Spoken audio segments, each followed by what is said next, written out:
Saudari-saudaraku terkasih dalam Tuhan Yesus Kristus, selamat pagi dan berkah dalam.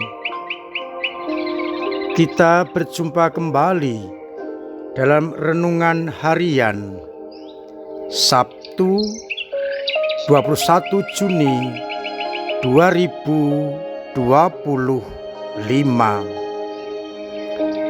Hari ini gereja mengajak kita untuk merayakan peringatan Santo Aloysius Gonzaga, seorang biarawan. Lahir di Mantua, Italia Utara, 9 Maret 1568. Berasal dari keluarga bangsawan yang berkuasa dan kaya raya. Aloysius mengikuti pendidikan di istana keluarga Francesco de Medici di Florence. Di sana ia mulai menyadari panggilan ilahi dalam dirinya, dan ia tahu apa yang akan terjadi bila hidup di dalam lingkungan istana. Hidup asusila dihadapinya. Ia muak dan merasa terancam. Maka dia melindungi dari bahaya itu dengan terus berdoa dan memohon perlindungan Tuhan agar ia dikuatkan dalam menghadapi semuanya itu. Dalam situasi seperti itu, ia dengan berani mengucapkan kaul kemuliaan hidup dan berjanji akan memelihara kesucian itu dalam dirinya sampai akhir.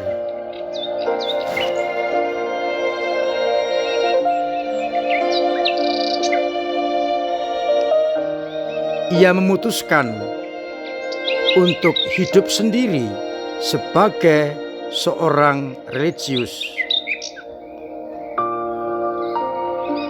Setelah menerima komuni pertama, ia ingin memberikan hidupnya kepada Allah.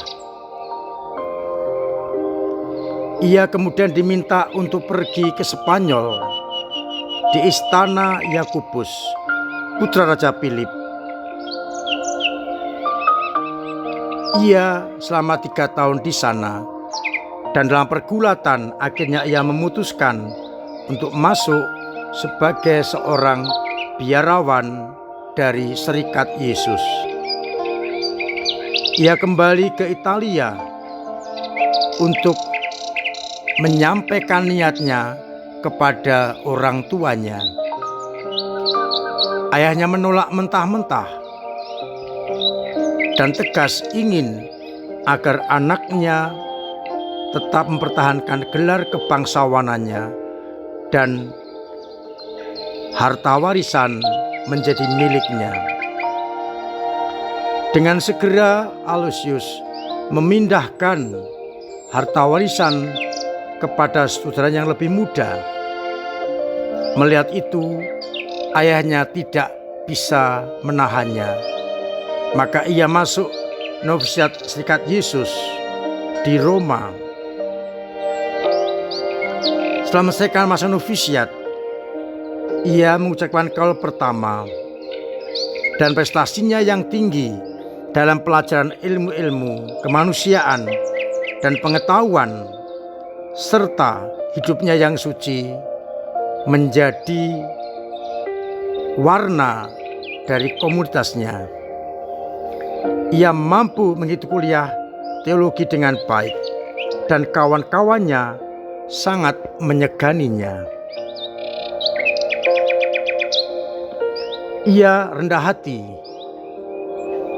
penuh belas kasih, ketaatannya tidak diragukan, ketabahan dan kesadaran hidupnya sungguh dihayati dalam hidup membiara.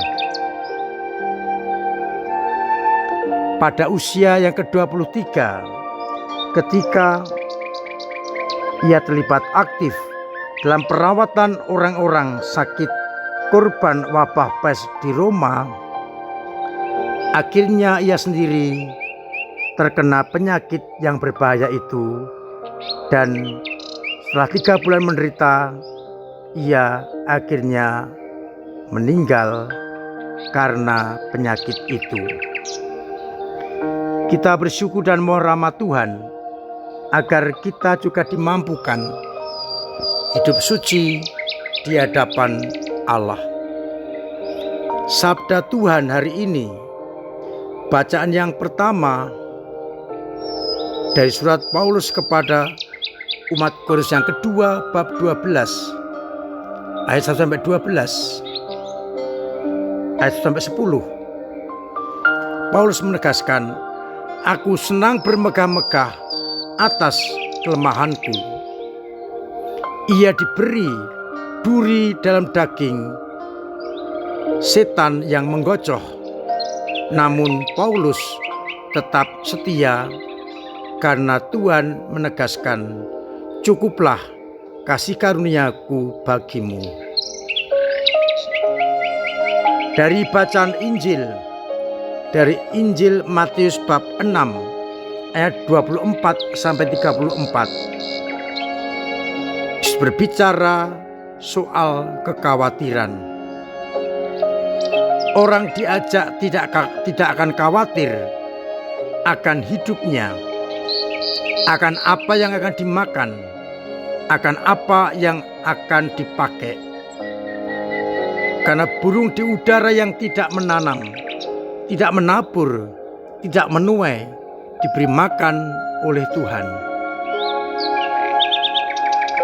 Rumput di padang didandani dengan begitu indah oleh Allah, melebihi keindahan Salomo. Karena itu, janganlah khawatir akan hidupmu, karena Allah akan menyelenggarakannya.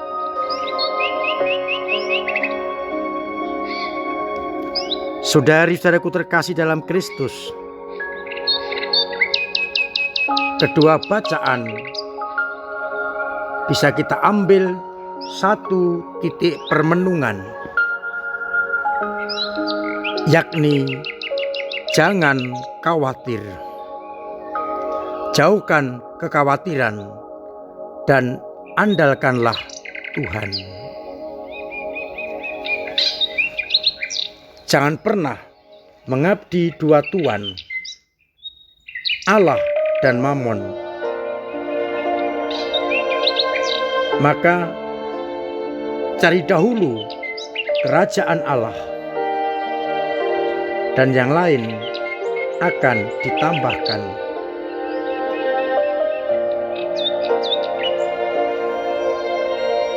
Mengapa kita sering khawatir terhadap hidup kita?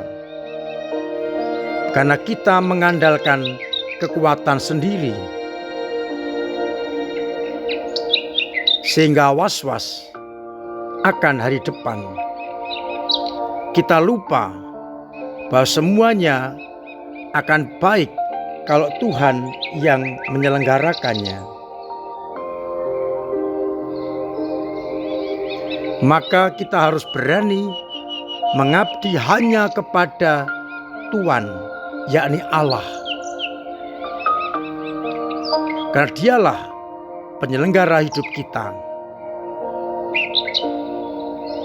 Seringkali kita dikuasai oleh duniawi yang penuh dengan kekhawatiran. Seperti Paulus akhirnya sadar, ia rela menderita demi pewartaan kabar sukacita. Ia mencoba untuk meminta kepada Allah agar duri dalam daging, yakni setan yang menggocok hidupnya, disingkirkan. Tetapi Allah menjawab, cukuplah bagimu kasih karuniaku.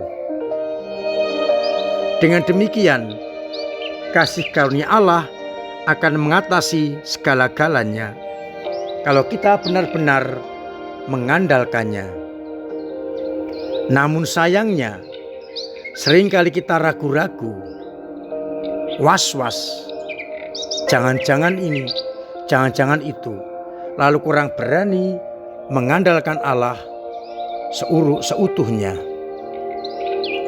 Maka hari ini kita diingatkan oleh Allah lewat sesuatu yang nyata. Burung yang tidak menanam, yang tidak menabur dan tidak menuai pun bisa hidup karena diselenggarakan oleh Allah. Bunga bakung di padang yang begitu indah didandani oleh Allah, dan Salomo dengan segala keindahannya tidak melebihi bunga itu. Kita mencoba melihat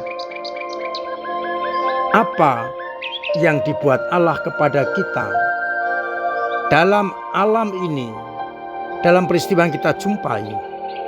Semua ini adalah karya Allah.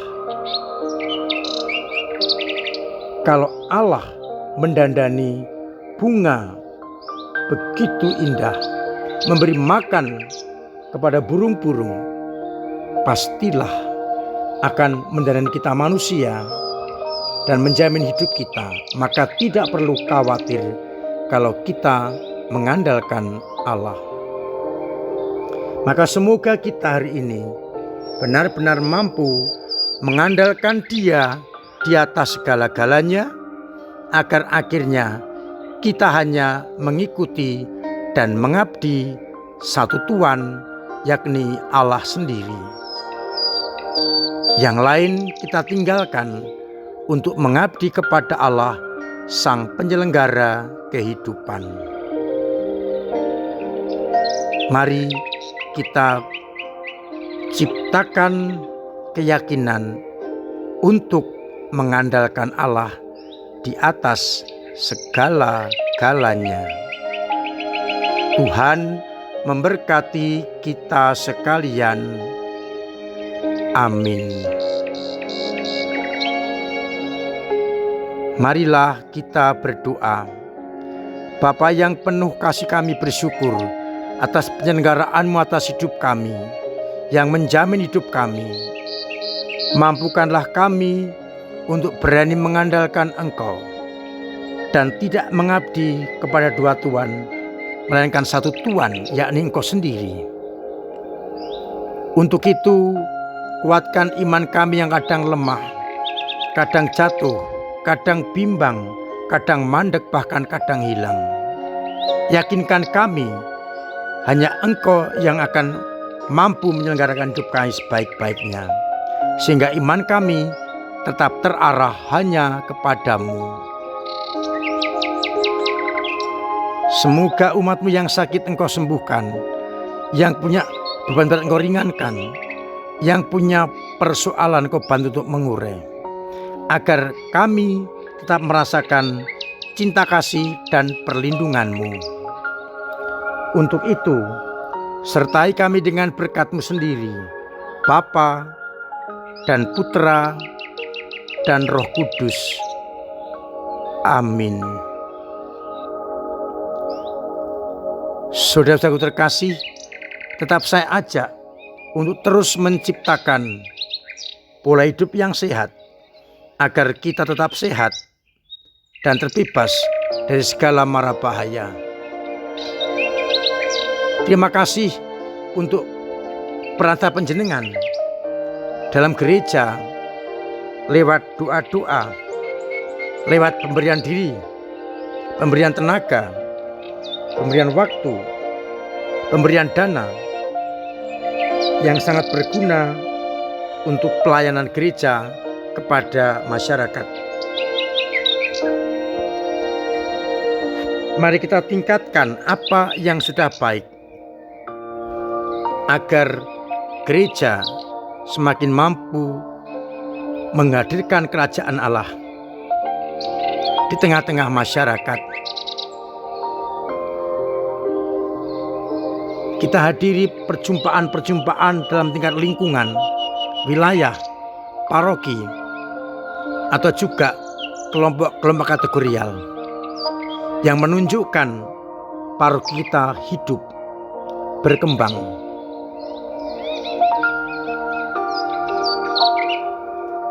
Saya bersyukur bahwa pertemuan-pertemuan lingkungan meningkat. Ada yang 30%, 50%, atau 60%. Ini tanda umat sungguh hidup imannya.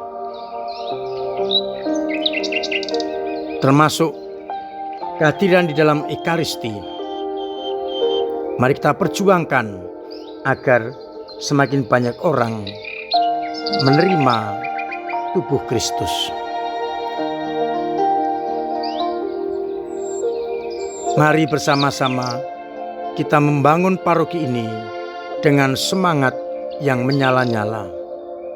Terima kasih kepada Ketua Lingkungan, Prodiakon, Kapi dan tim-tim yang bekerja dengan keras untuk kemajuan paroki kita. Mudah-mudahan berkat Tuhan selalu melimpah pada panjenengan semua, dan gereja kita semakin menjadi saksi di tengah masyarakat. Kita semakin Katolik dan semakin apostolik. Akhirnya saya mengucapkan selamat pagi, selamat merenungkan, salam sehat, Tuhan memberkati.